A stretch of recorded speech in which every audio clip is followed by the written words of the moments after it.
And then in July, we took off the gear for trolling and switched to purse seining. And so that's where you have a crew. Dad, we have a 5-man crew. Well, he started taking me out too. Well, in August, we came in from the grounds. I went in the house.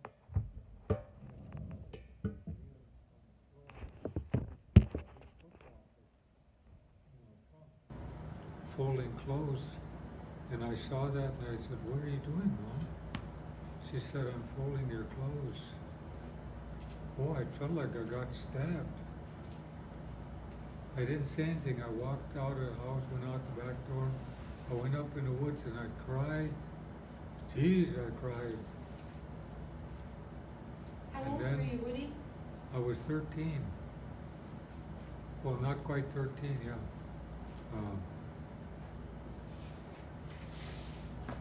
Yeah, I was 13, and I didn't turn 14 till December.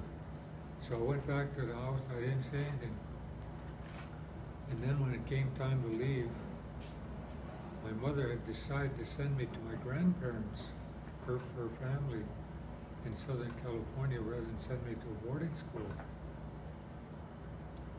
So we had to fly from Heidelberg to Ketchikan and stay in the hotel overnight. And I think I cried the whole night. Oh. And then I told myself, I'm not going to cry anymore. And so I got sent to my grandparents. Where? Oh, they treated me so good. Oh. They just loved me. All I wanted was to go home. I felt like I'd been betrayed. And then the following year, when I went home at the end of the school year, 1955, no, that was 56.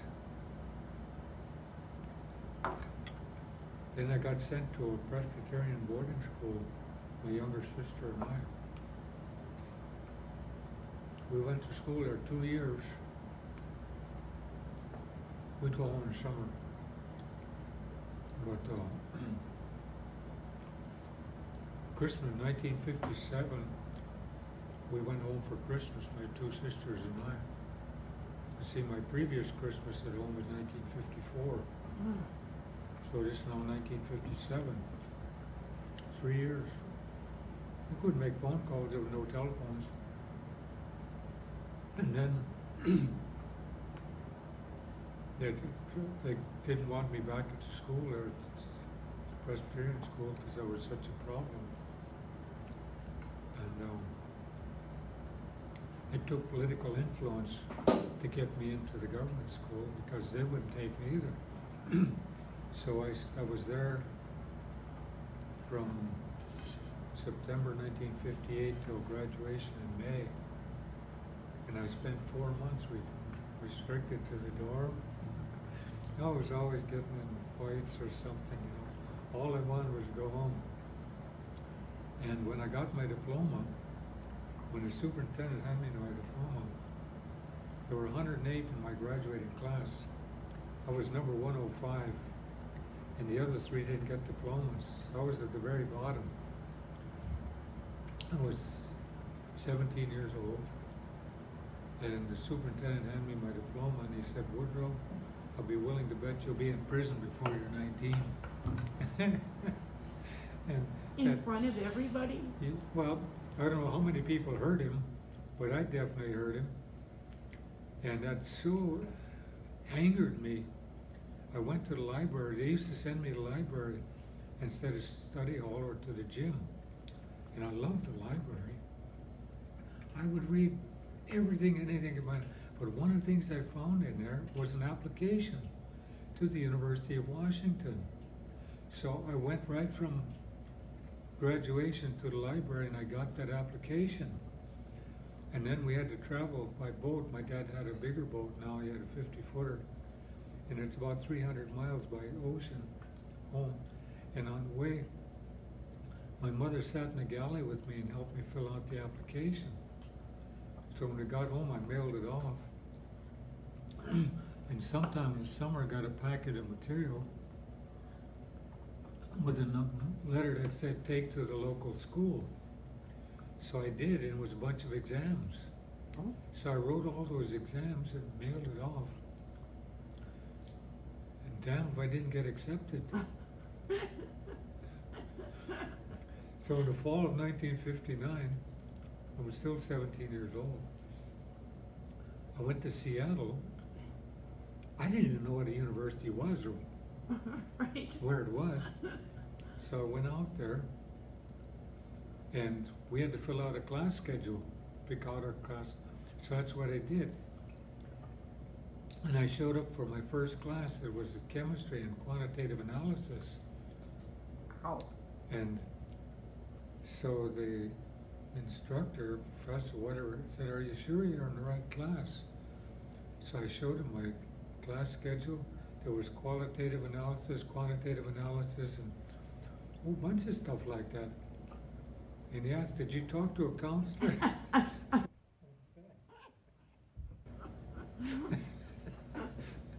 So we got that all straightened out. And I had $1,000 to pay for room, board, tuition, everything for the whole school year. Where'd that come from? Well, from fishing with my dad. Wow. He'd put a little bit of money in the bank every year. Awesome. And so I squandered it in March of 1960. I was broke. $1,000 lasted only 6 months. Oh my. So I got a job on the docks working for my dad's cousin, working on nets, getting ready for a fishing season. Mm. And I made $175. And it cost $60 to fly from Seattle to Alaska. So I got a ticket home, and I didn't withdraw, I just left. Oh. The following fall, I went to a government school in Kansas. I was there for 2.5 years, and then I joined the Navy. And I got home for Christmas in 1963. So I hadn't been home for Christmas since 1957. Wow. And so now it's 1963. And I didn't get home for Christmas again until 1967. Wow. But all the time, that's what was eating at me. My ship was home port on Norfolk, Virginia. Thanksgiving came along. I remember walking through the neighborhood, seeing lights in people's windows and people, having dinners and stuff. And I was really a loner. I wouldn't really trust anybody around me. Even the guys in my unit were scared of me. Oh. But when trouble came, they wanted me in their corner. But Christmas was the same way. Just walking around looking at anything. Feeling lonely? Yeah. And so what happened was I got married, had a couple kids, and that anger was really coming out on me. It was more intimidating stuff rather than being actually violent. And so kids were kind of scared of me too, especially when I didn't say anything. Mm. And then in 1984, 85, I was driving home from work. I was working for the U.S. Bureau of Indian Affairs in Juneau, Alaska, and radio was on, and this kids choir was singing. It was snowing, and I'd walked into a workshop just before that, into the wrong room, and this guy was saying childhood doesn't have to be miserable. And I thought, why didn't somebody tell me that 40 years ago? And so on, I was on my way home. It was snowing, and I almost had a head-on collision with a truck. So I pulled off the side of the road, and I was sitting there, my radio was on, this choir was singing. And then this guy came on, and he talked about surviving Christmas. It was a program. and there was going to be that evening. Oh, So when I got home, I decided I was going to go. And I walked in the house. I didn't say anything to the kids or to my wife. And they're all watching me. So we had, I remember one of my kids took a can of pop out of the fridge. And the other one said, "Don't take it, that's Dad's." And I thought, "Dear, you're scared to take food out of the fridge." So I didn't say anything. And after supper, I went to that program. It was Adult Children of Alcoholics. Oh. You were a drinker? No, Adult Children of Alcoholics. Oh, that's what saved me. Mm-hmm. Same thing.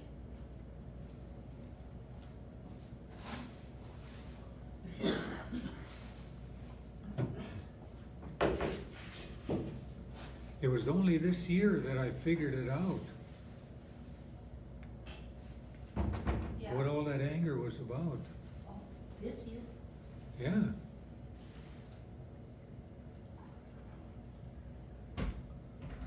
I was really struggling with it this year, thinking about how many years my kids haven't had me around because of my own stuff.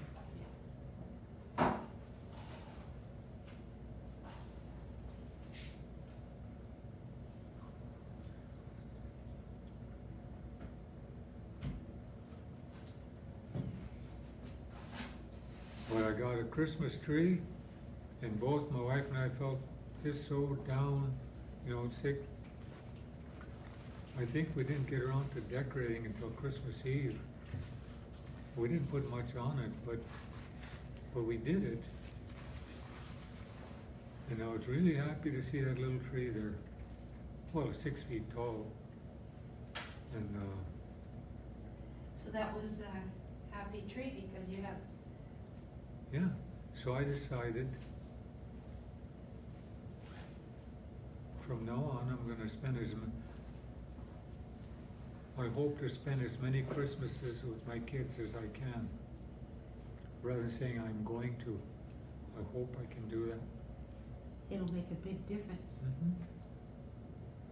Yeah, because when I was with their mother, Christmas is always great for them.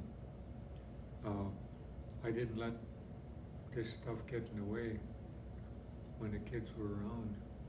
And one of the things I did for them for a few years was at Christmas time I'd write them both a letter and tell them about their first Christmas, their second Christmas, Oh, and doing that. And I put a little, like a luggage tag with their picture on it. oh, For Christmas. okay. And so that was that good Christmases, and then their mother divorced me. I think that was the best thing she could have done for herself. But she had custody of the kids, and I just retreated back into my misery. Oh, And then I went to a sweat, and I saw what had become of me. And I said, "Let me the hell out of here. I don't want to see this stuff." Forced my way out. A couple weeks later, these guys got me in a sweat again. So I was in law school then. And I thought, well, it's not in my nature to run. I'll face this sucker. It was the first time since when I was 13 years old, I promised myself nobody'd ever make me cry again. I started crying. I thought my face was going to melt. Those tears were so hot running down my face in that sweat. Then afterwards I was ashamed of myself for crying. And I left the sweat lodge. It was raining a little bit. And this was in Albuquerque, New Mexico. And one of my classmates, who later became the chief judge in the Navajo court system, came out behind me and he patted me on the back and he says, "Congratulations, Woody.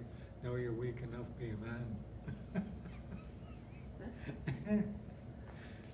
So it's been a long process.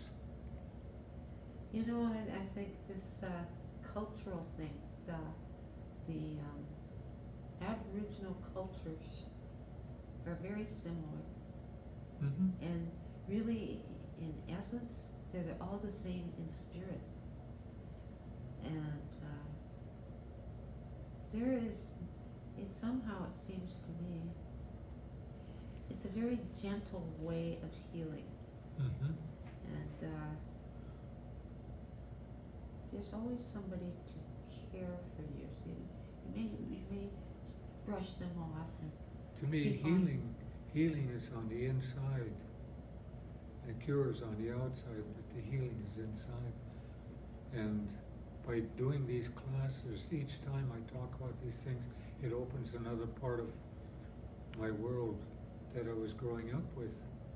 The way those old men would explain things, describe things, and it gives me an insight into really what they were talking about. And so I'm really dealing with my own healing, but by articulating it, like that one woman, Nadine, her father was in a car accident on a Christmas Eve. She was about 10, 11 years old, and he died on Christmas Day. So then that following summer, her brother drowned. And then she was put in foster care, and she was never returned to her mother. But, so that's how she grew up. And she was telling me about when she was working as a tree planter in Ontario. Sometimes she'd lay on the ground just face down and cry. And she said it felt like the earth was absorbing all the poison. So then I met her, and she started coming to my classes. And then from her questions, it dawned on me one day, she's taking what I'm talking about and applying it to her own life. And then one day, she contacted her mother. Her mother came to Vancouver, and then she invited me to come down to Granville Island for coffee and meet her mother. So I did. Her mother was sitting there looking really down, and I thought, I wonder if it's me. And then she looked up and she reached over and grabbed my hand with both her hands, and she said, "Thank you for giving me back my daughter." And then she started crying. So that's what I mean. It's been therapeutic for me. Well, that's what they say about the teachers. When you teach, you learn more than the students. Yeah.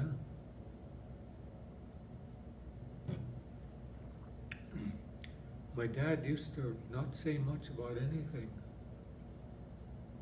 But when he did, I had to be paying attention, because he would be doing something and then make this little comment. And that's kind of what I do too. And so in little bits and pieces, when he was 12 years old, he had polio. Oh, And so he was sent to a hospital in Juneau, where he was there for 6 months. And he spoke almost no English. In school, he was always in trouble for not speaking English. And so there he was in a strange place, 12-year-old boy. So it's sort of like residential school. yeah. And when kids get sent to hospitals, they feel that they've done something wrong. Like I felt I'd done something wrong, and that's why they sent me away. But when he got home, his right leg was a little bit shorter than his left leg. He couldn't walk. Oh. And so his dad made some crutches for him. And he said at first, he didn't even try. Then one day he decided, I want to walk. And the land sloped down like this. And there was little, at the base of the house, was a molding that stuck out about this far. And he'd hold on to that and walk go around the house as far as he could. And he said he'd go until it hurt so bad he couldn't go any farther. And then sometimes he'd cry because his leg was hurting, and his grandmother would massage it. And he kept that up until finally one day he was able to walk a little bit. And then his dad made him crutches. And so he was out there playing tag with the boys and broke his crutches. So my grandfather fixed it and made it well. The second time he broke them, his dad told him, "You break them again, I'm not going to make you anymore." And that's when he broke them.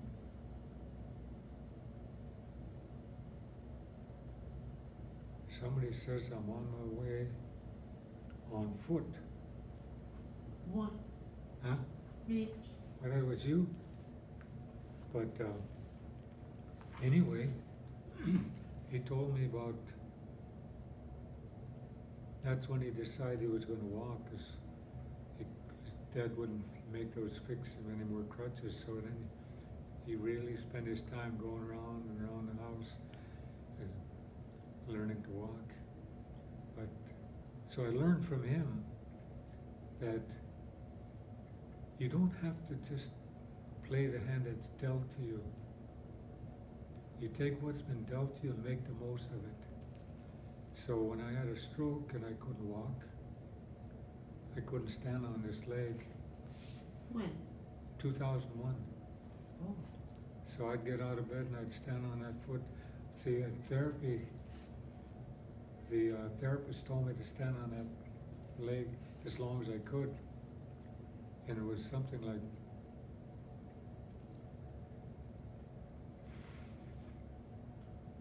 14 seconds, something like that. And so when I got back, they would take me back to my room in a wheelchair. I made them let me off at the steps. It was 6 floors.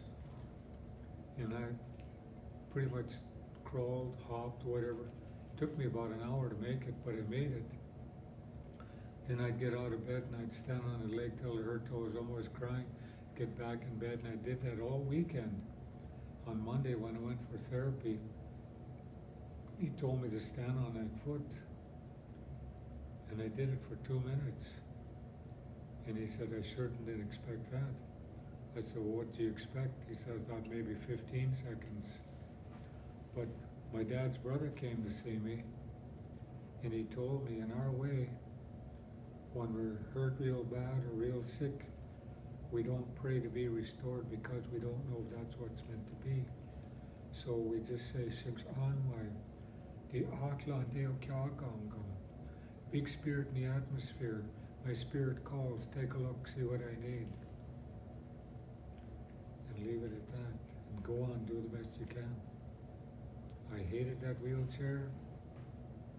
It was kind of hard to wheel with one arm, because this whole thing was this way, What about your arm then? Huh?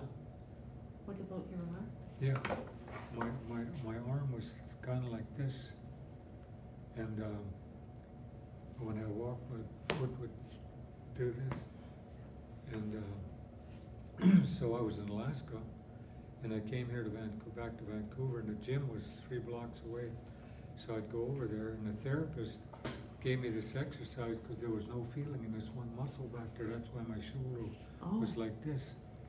And they roll up a towel and put it behind me and then lean against the wall, against that muscle, and then try to make it move or visualize it moving.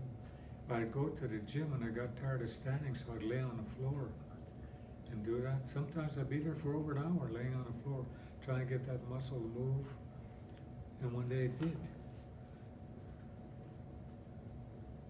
And I couldn't do this, so I was working with little pebbles and stuff. And one day I told the therapist, I said, "Watch." And I went like this. He said, "How would you do that?" I said, "I cheated." He said, "How could you cheat?" I said, "If I do this with this hand, this one will copy it." Seriously? Well, see, when we were in high school, we had a roommate.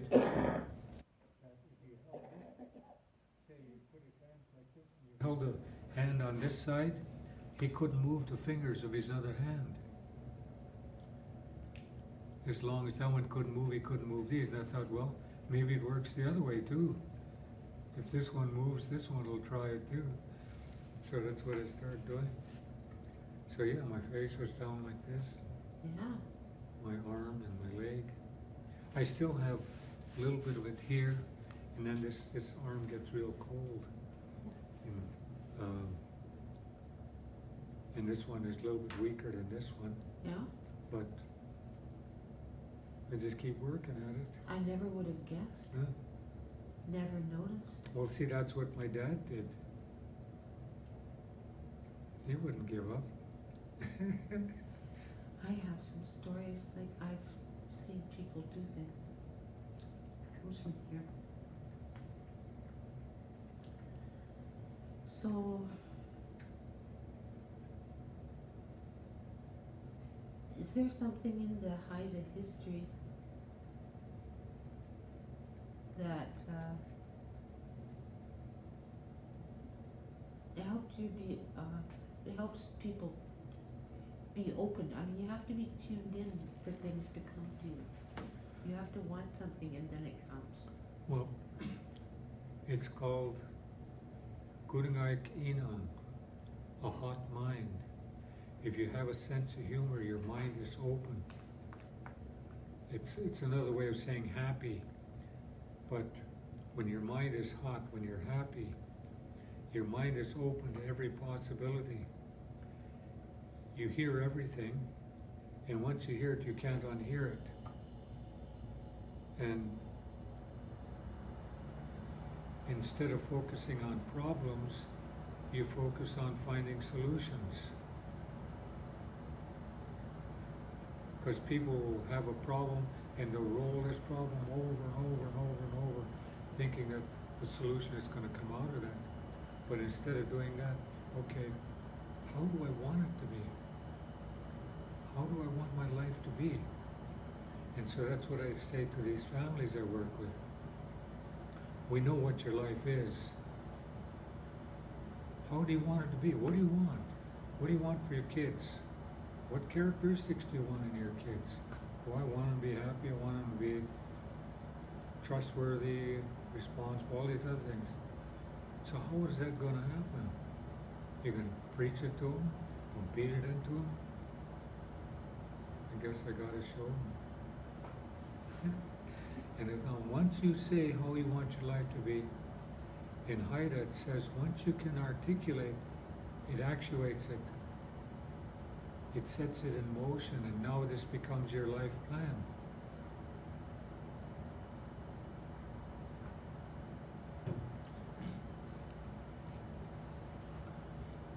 And there's two kinds of people that can't learn. The ones who know everything, and the ones who think that my life is perfect. Well, some of them too will say, they kind of give you a clue when they say, well, that's just how I am. In other words, I have no intentions of changing. I don't need one. I'm Donald Trump. Everything I do is perfect.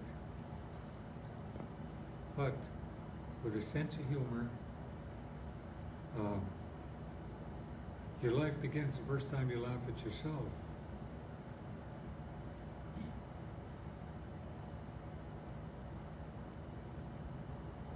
And so almost all the humor at home is where people tell stories about the dumb stuff they did. And everybody would laugh. So when you're doing that, that's real humility. Can you repeat that? That's real humility when you can laugh at yourself. Yeah.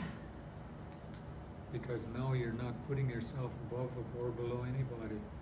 This is who I am.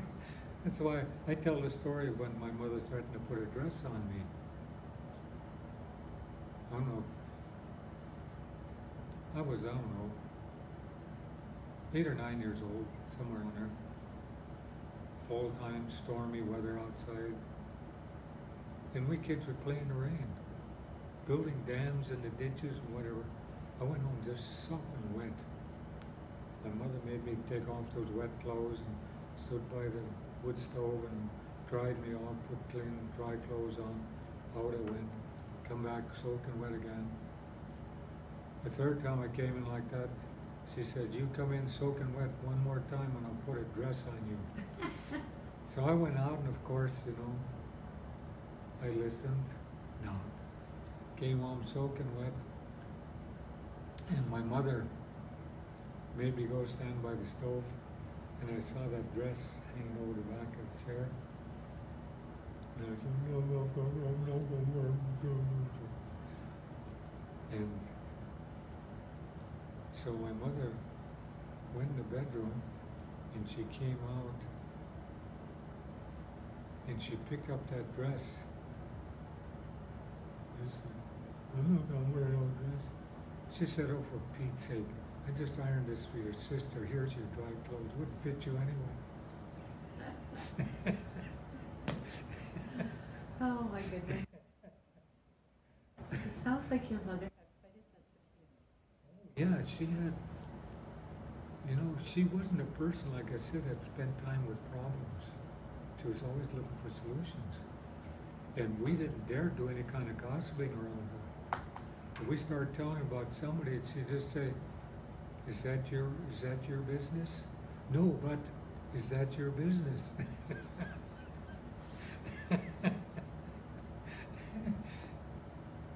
So, Good one. well, see, when she first got to Heidelberg, she and Dad met at Indian school in California. She was Cherokee from Oklahoma, but my grandparents had moved to California during the Depression. So she and Dad married and went to Alaska. And my grandmother's brother had tuberculosis. And so my mother would go see him every day, and he started teaching my mother our history and about the cultural values and a little bit of language. And she spent about a year doing that until he died. So before I was born, my grandfather and one of his brothers adopted my mother as their sister and gave her their mother's name, so that when I was born, I had a crest. I was from the Eagle clan, two-headed eagle. So the things she was teaching us were pretty much the things she'd learned from, well, my dad's uncle, but my Cherokee grandfather. He didn't say much, but he sure had a hell of a lot to say when he'd say something. So that's where she kind of got that from. At the same time, they were teaching me too, and from the time I was 3. Those old men started teaching me. Teaching you what? About the history, oral history, how to use my memory, how to develop my memory, about concepts, balance. All the things I talk about came from those old ones. For goodness sakes, and they didn't help you when you were being a naughty, mixed up, tortured soul? Yeah, well, I hated them for it. Well, what it was when my Chinook introduced me to those old men. And it's really amazing. I mean, I remembered all this stuff that he was talking about, how he told about, well, he introduced me, and he said, "This is my grandson."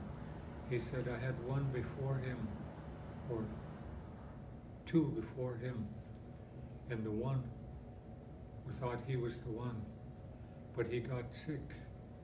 He had spinal meningitis, and it didn't matter how hard we prayed for him, he just got sicker." And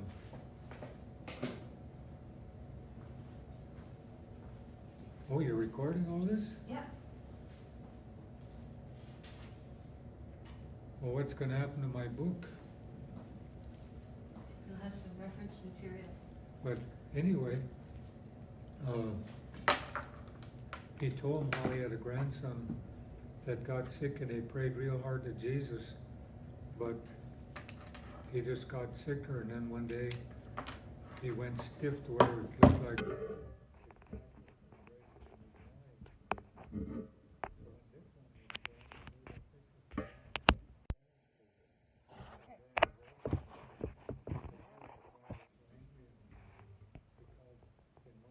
as a little kid. Jesus couldn't help him, so I had to. I mean, that's how I understood it. That's how you understood? Huh? How you understood? What I understood what they meant about why they were teaching me these things was that Jesus couldn't help him, so I had to. And they said, my grandfather said, the life of this little one's going to be difficult. He's going to be hit with hard things from both sides. But he said, your life is going to be difficult, but it'll be the best time to be alive.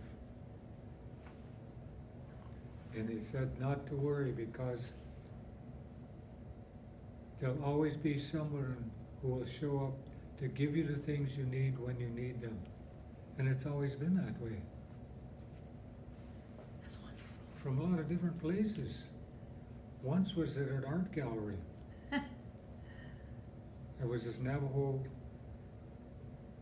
I forget his name right now, but anyway, I was just standing there and somebody behind me started talking to me. And I turned around and looked, and it was this old Navajo man, hair all done up, you know, and squash blossom type necklace. And it was just a little alcove. There was no windows, no door behind me. And I said, why are you telling me this? He said, you're supposed to know this, now listen. So he started talking again. And when he finally finished, I waited, and I turned around, there was nobody there. I've talked to somebody on the telephone I never saw, would tell me things. I had one guy call me in New Zealand to tell me about a guy who's writing history. I should go see this person. So I did. But like I said, these things... What came of that? Well, the guy that I met in New Zealand, it turned out to be, he was writing the history of the people who had come to us during the time of the Ice Age. To the Haida. Yeah. And we taught them to travel on the ocean. And when the ice came, they left and went south. We called them a cloak people. And I've talked about them, how they had this animal skin, real heavy fur. And they saw Haida walking the water, they called it. And they want to learn how to travel on the ocean. And if my ancestors would teach them, they'd show us how to get that skin. And it turned out to be a thing called a short-faced bear. A giant bear about as tall as... Short-faced? Bear, yeah, it was prehistoric. And so anyway, they left. And after the ice, Haidas went looking for him, because some Haidas went with him. And they got to a place where there's a river called Belleau. But there was people too, they called Nungskisteden, people who live under the clouds that hold against the mountains. And that was the Incas. Oh. The mountains in Peru, that's where we got potatoes. And they talked about those people, these tall, fair-skinned people, and we described them as looking like Haidas because they were tall and fair-skinned. And so were Haidas, until they married. There's one of the stories, it's either Navajo or Hopi, and that's when the first dark-skinned Haida was born. But anyway, as it turned out, these elders came looking for me.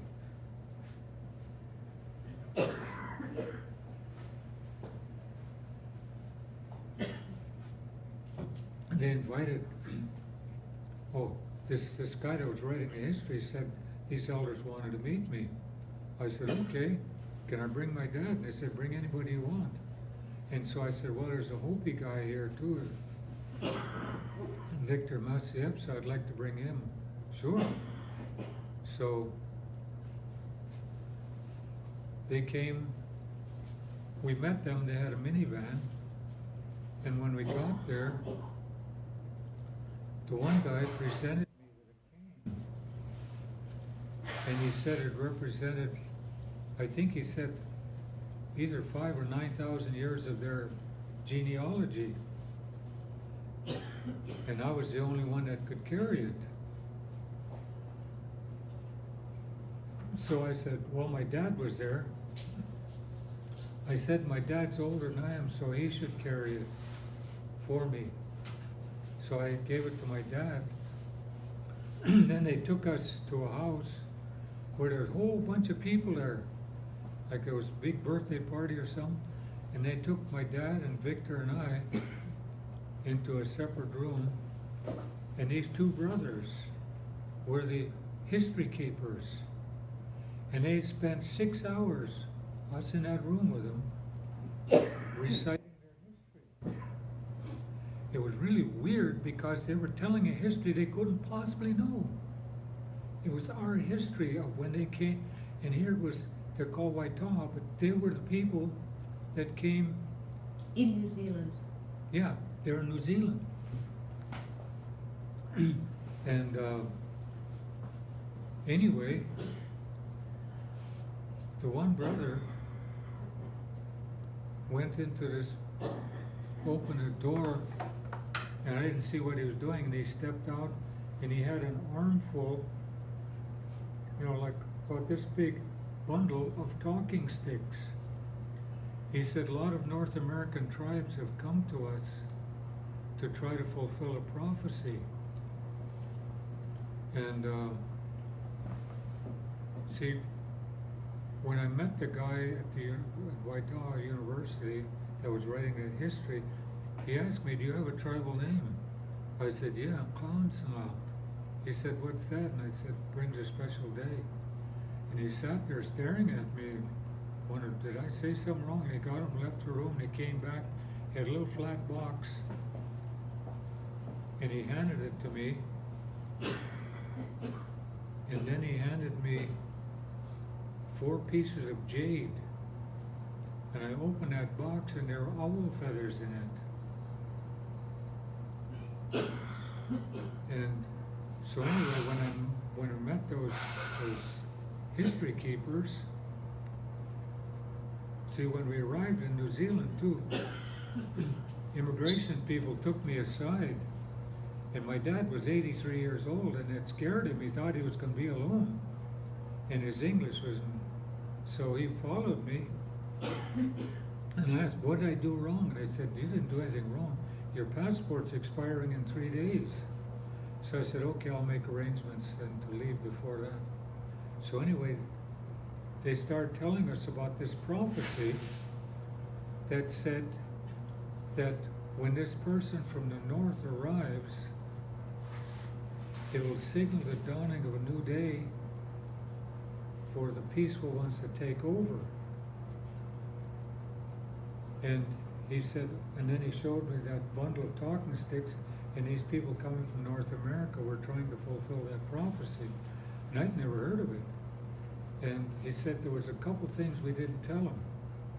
One, that we wouldn't find this person until just before he had to depart. Well, I had to leave the next morning. And it also said this person would have something to do with a special day. But oh my God. And then he said, and he'd be accompanied by something called Anasazi. And the Hopi guy started freaking because he didn't have any corn pog. And the Navajos call him Anasazi. So we fulfilled the term of that prophecy. It didn't have anything to do with us. Right. But, and I found out later from Loretta Todd, because she was there in New Zealand at the same time, that the Waitaha people had been driven off North Island by the Polynesian Maori. So they went to South Island. And that day that they told me about the prophecy, is when they started moving back to North Island. Because they were tall, peaceful people. But like I said, these are the things that have happened. And none of it has anything to do with me. I mean, I'm not that egotistical to think that I'm some kind of a prophet or whatever. But things like that, You're swimming. yeah, they In just the keep spirit. happening, yeah. So I don't even wonder about them. When they happen, they happen. And I've talked to other history keepers that have the same thing happening to them. But you have to have a mind open for it, otherwise you'll miss it. And so if you have a sense of humor, and also if you're curious, always about learning other things. So the things I talk about, when I was talking about that last class when we were talking about the origin story, we don't have an origin. We have an origin story, but we don't have a creation story. Creation is where you bring something out of nothing. And so that's what religion has talked about. And so from our perspective, if you want to talk about a supreme being, the universe is the supreme being. But it's in two aspects, a tangible and intangible. The intangible one we call Shungs Onlao Hanwai. Onlao suggests air. So it's the big spirit that's the air. Or the big spirit in the air. It's invisible, it exists nowhere, in nothing, and brought everything into light. Just like your appearance in New Zealand. Huh? And then the tangible part is Hanwai. Sort of like the big spirit that's the atmosphere, or it's in the atmosphere. We can always sense its presence. And that's the one, when my spirit calls out, take a look, that's the one I'm talking to. It's not out there. It's so big it fills, we'll say, the entire universe, because that's what it is. And we don't understand it, we don't try to describe it.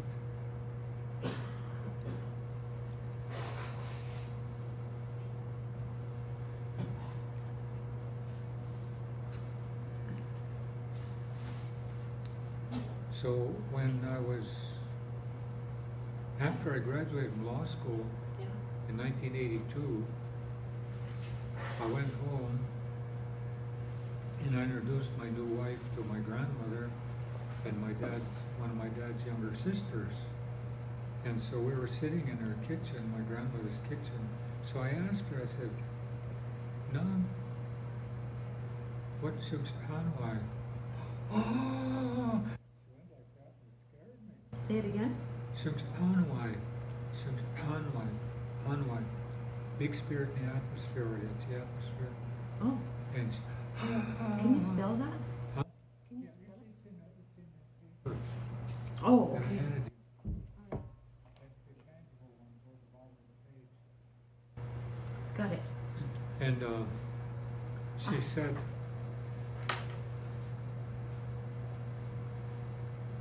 "That's the one we used to talk to." She said, every night before I go to sleep, I pray for 1 hour for my children, all my grandchildren.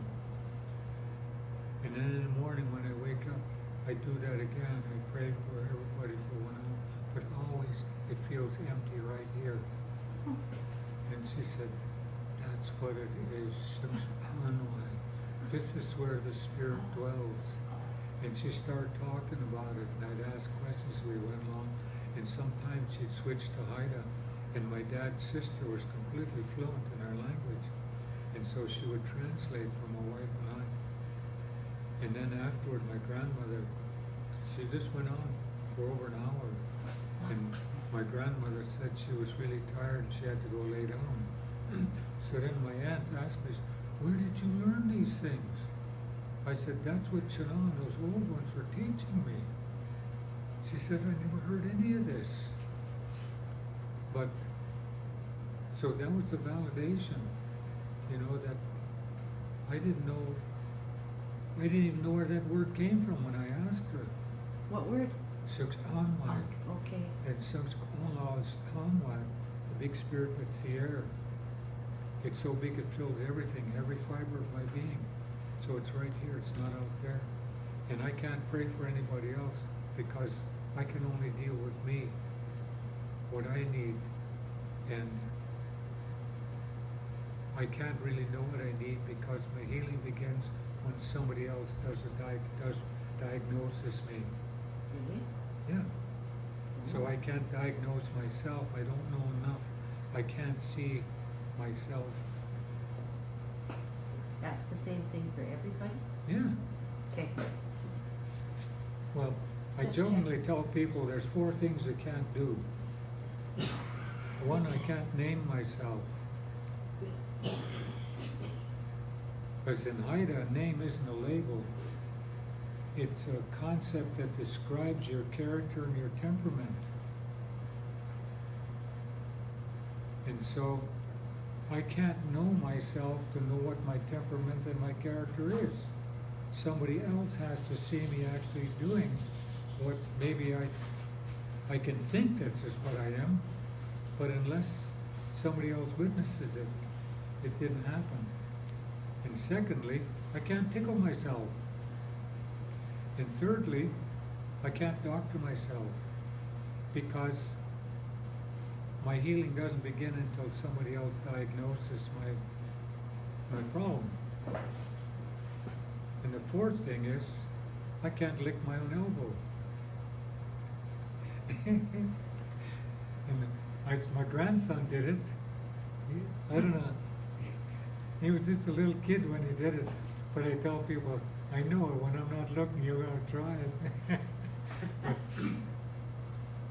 anyway, those are the things that I was being taught.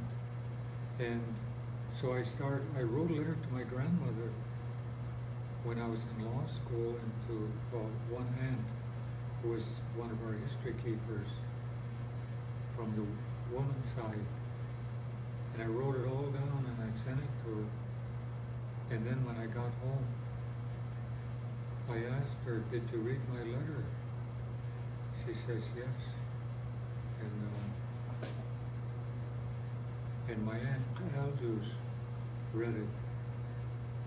And they both verified everything that I'd written in that letter about what I remembered from being 3 years old. You got a legal document, in other words. And then after I graduated law school, then my uncle sent for me. And so I asked him about what those old men had told me. He said, what do you mean, what they told me? I said, one of the things they told me is I was never to reveal myself. Because if I did, there'd be people who would destroy me or try to destroy me. Who would? Whoever, there were people, didn't say who they were, but he said, what else did they tell you? So I started talking and I told him that they did say that time would come when I'd have to speak out. And a whole bunch of other stuff. And he started chuckling. He said, you remember, I was there.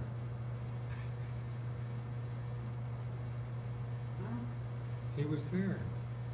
He was one of those teachers. My grandfather's younger brother. So, I was told one time to come to here, to Vancouver, this area, because there's a medicine made from alder. It's called the women's medicine or something like that. Okay. That would always protect me. Women's medicine. Yeah. I don't know what it is, but that's just what I was told. You said alder. Made from alder. Okay. But alder in Haida is the tree that contains the essence of the woman. Oh. It says if you listen, put your ear to the trunk of the tree in the spring when the sap starts moving, you can hear the heartbeat. Really? And it says when you're working with alder, man must always handle it gently because although we too contain the essence of the woman, that if we're not, if we don't handle it gently, it could slip from our hands. So It is slippery. if you treat it with respect and a soft mind, it'll always turn out how you want it to be. So anyway, this is what I've been talking about all these years, and I've been putting on Facebook all the stuff I'm talking about now. And so that was 1982 is when I call him my uncle. See, actually, his mother and my grandfather's mother were sisters, so that's why they were brothers. And his parents, most of his family died in 3 years. His dad fell and hit his head on some rocks, and his dad died, and then his mother. And so he came to live with, his younger brother was sent to my grandfather and my grandmother, and he was sent to another brother, Edward Morrison. So he lived with them, and then they sent him to Sitka to go to school. And then his younger brother died of cancer. And so I used to wonder why that old man would suddenly, a lot of people were afraid of him because, you know, he's the kind of guy you didn't want to shoot him. He might get mad. One guy did shoot him, and he went and broke the guy's jaw. So when he got drunk, you know, people would be scared of him. But to me, he was always a very kind man. And he would talk about things sort of offhand about things. And my dad would do the same thing. But through that, I started understanding what he was saying. And so it wasn't until, So you have to pay attention. well, in 1972, I graduated from university. I got my degrees in economics and sociology. And so when I got home, he said to me, "I'm your real uncle." He said, "You're Dinat Yaku. You're my true nephew." And that was the first I knew that there was a special relationship there. And then, after I graduated from law school, I was working there for a corporation at home. And one day he asked me, because see, when I came home from law school, there was no party, no nothing, no congratulations. One person just said to me, "I don't like your hair, you should get a haircut." And so he asked me, "Has anybody say anything to you about graduating from law school?" And I said, "No." He said, "Do you know why?" I said, "No." He said, "It was expected."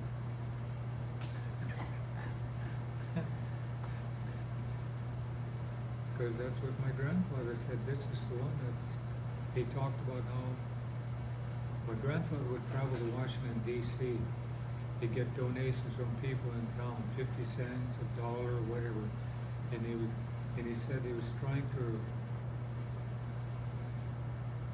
restore our homeland to ourselves and for those yet to come. The grandparents that you My lived grandfather, What? my Haida grandfather, when he was talking to me when I was a little boy. with, may I ask, you were living in Canada? No, in Alaska. Haida. But he would go to Washington, D.C., and he said every time when they'd see us coming, they'd put on a mask so we couldn't see them. In fighting with those government lawyers, it's like fighting with shadows in a darkened room. So when this one was born, I knew that this is the one that's going to get behind the mask and give substance to the shadows. This is the one that's going to go and get that training. So they decided I was going to go to law school before I was even born. I didn't want to go to law school. I wanted to go get a PhD. You almost tricked into chemistry. Well, And they wouldn't have you. This is the wrong place. I had Even they knew. pretty much the top grades in my economics classes and my sociology. So I went to the head of the economics department, said I want to apply for a grant to go for a PhD.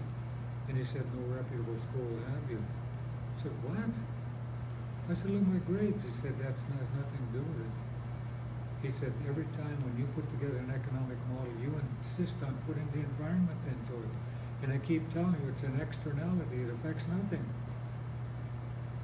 So I went to the head of the sociology department and I told him the same thing. I want to get a PhD. And he said, no reputable school will have you. And again, I had the honor roll.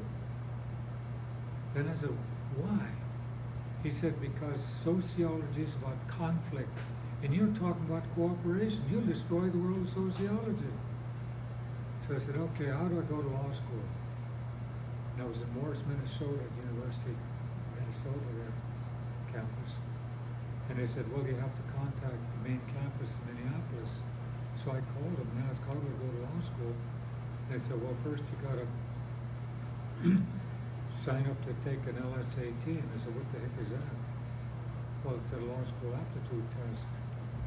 And I said, okay, I'll sign up for it. So I did. And then one day I got a bunch of material, opened it up, and here's all this stuff.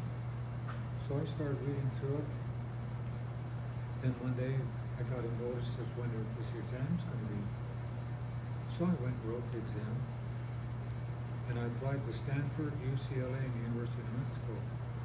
I got accepted to all three of them.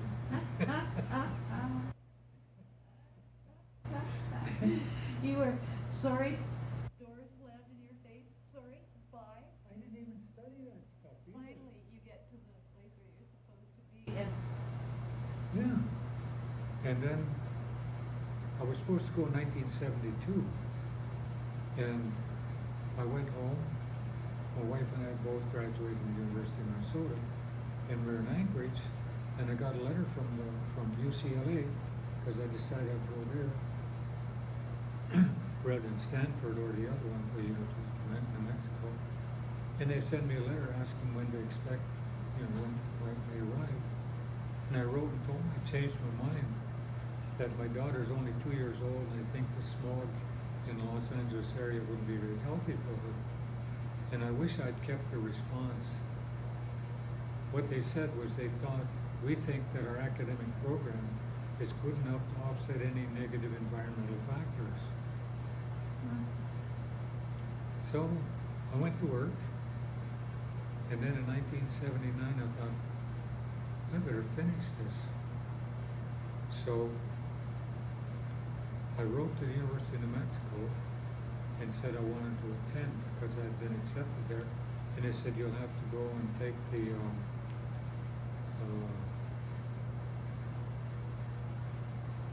what was it, an ethics or something like that exam.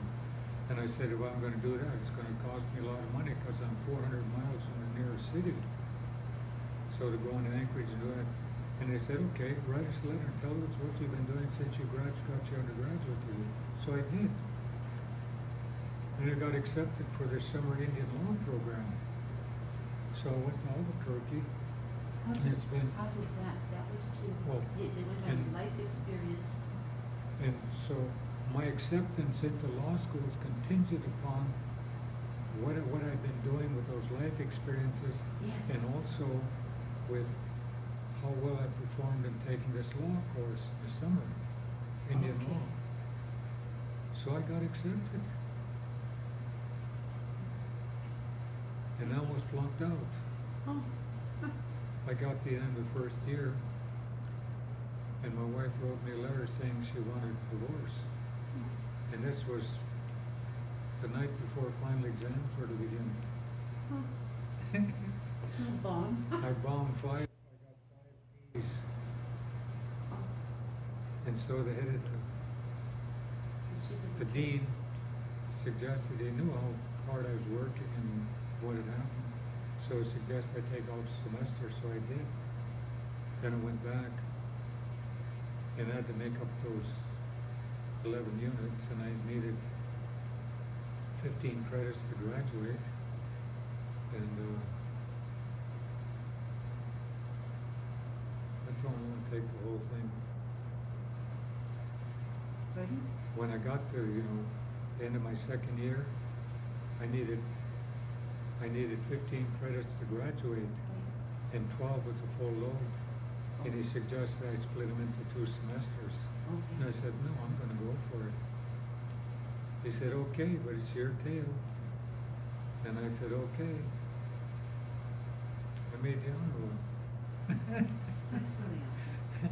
But I was going something like 18, 20-hour days. And then when it got down to about 2 weeks before finals, I knew I wasn't going to make it. I was burned out. So I took my books and I went to a motel and I checked in. I lay down and I fell asleep. I literally slept for 2 days. Then I woke up and I thought, I'm going to make it. So I did. And so that's what they meant when they said my life would be difficult.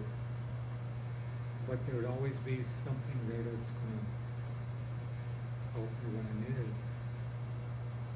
So getting back to here right now, in our dances, dancing under the paddle, and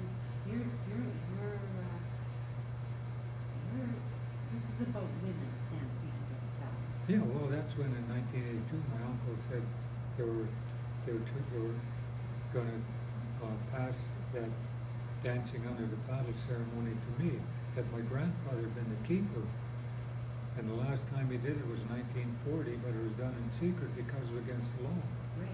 So then he and this Clara Natcom, her mother was a sister to my grandmother's father, and then my Aunt Alice and Dad's sister Esther, older sister, and Dad, they were all there when they passed me the ceremony and described the whole thing to me. And I said, well, when am I supposed to do this? And he said, you'll know. But so that's how I ended up with dancing under the paddle. Yeah, I'm sitting here this morning, and so dancing under the paddle, it has got to do with women, but it's not only about women. No. It's about the whole, it's not it's about the origin. It's like an origin Well, what story, it is, the ceremony. what it is, it's part of it says that there's we call ihlgiigaa. It's a round hole in the water. It's a deep place in the bed of a stream, Right? or sometimes in the lake. And the water's cold and it's still. The salmon spawn, they die. Some of the carcasses sink down in there. Stay And fresh. during the winter, they they deteriorate very slowly. In the spring, the salmon hatchlings, they still have a yolk sac that they're feeding from. Yeah. As they're going downriver, getting for the ocean, they'll deplete that and they'll drop down into this ihlgiigaa, this place of sustenance. Yeah. And it said that's where a woman's feelings are. It's down in this place of sustenance. Oh. And when a man knows that, it says it would go like this. He knows how to bring that woman's feelings up to where two can become one, can become more. Oh, such a beautiful story. And so that's what the ceremony is. I see. And the name, could you say that, the name of the little, It's called ihlgiigaa. is it in here? No, it's not here, but it's in some of the other stuff I read. Yeah, okay, so. The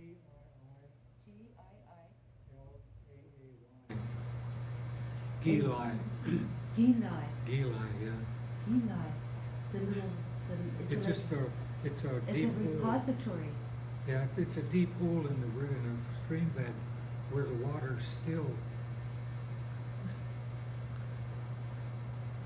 So, And so so that's in a way, it is like a repository. this is a place of sustenance. Place of sustenance, yeah. But see, on the other hand, women aren't that generous with us.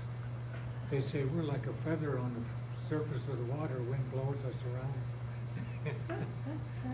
I didn't want to say that myself. That's what this thing is really all about. And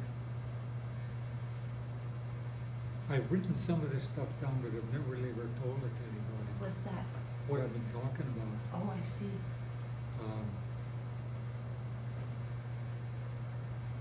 Okay. So I've never really, people talk about how life has ups and downs. I don't see it that way. The present is what it is. The future is going to be what it's going to be. And so it's a flow. Sometimes it speeds up, sometimes it slows down. Sometimes the current is moving slowly, sometimes it's moving fast. Sometimes I have to struggle against it, other times I go with it. But when people start looking at their lives in terms of segments of difficulty and good times and what the old man said to me, he said, life is like that key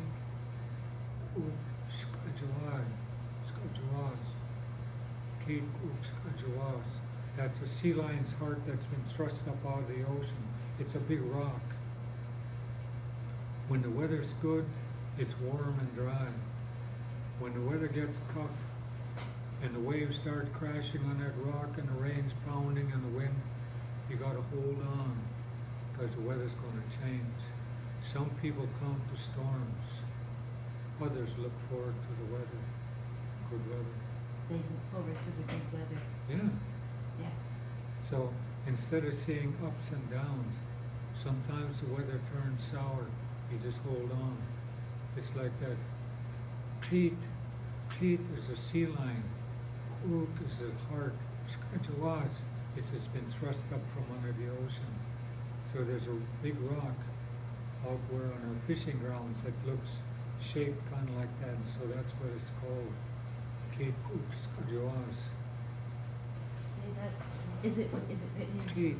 Is it in these notes? No, I'll put it on another part of it because I didn't put a lot of stuff on there. But Kate is also trees, but it's a concept of things that move a certain way. Yeah. And Kook is a muscle inside you that moves. That's not your feelings, that's up here. So when you talk about it coming from my heart, no, it's coming from my spirit house, right here. So, It's a chakra. huh? It's a chakra.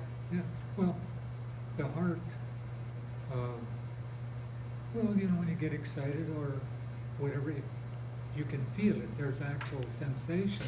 Yes. So that's why people attribute it to the heart. But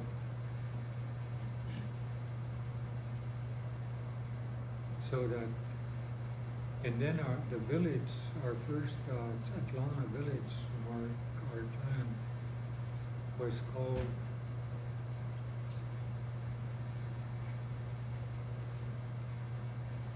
Tees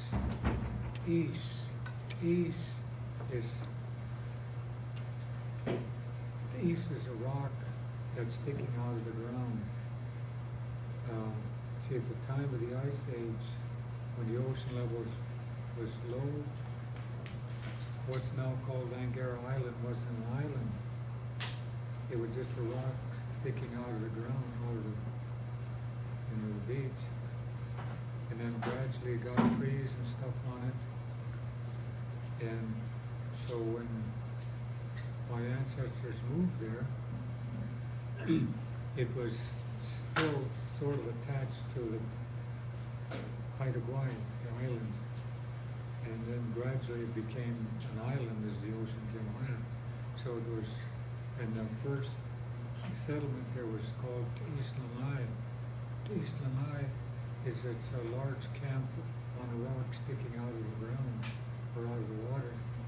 And then later it was called Keys because there's rocks that have been fused together, lava rocks. So the name changed to Keysquai, Lava Rock Island. And so those of us are descended from that village are called Keys Hatai.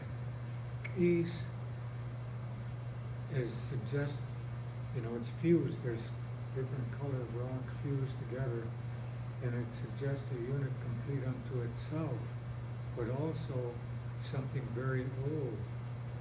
So we're called the old ones, the old. And when you move away from a place, your language doesn't change. But when you stay someplace, the influences of the other language will cause your language to change. See, we came from the north when the ice came. We moved south to what's now Haida, but it was called Haida. And then when the ocean levels started coming back up, we moved back north, and the others stayed where they were. So we've held to that in our translations. Fascinating. But anyway, So we can stop recording now. For this session, I have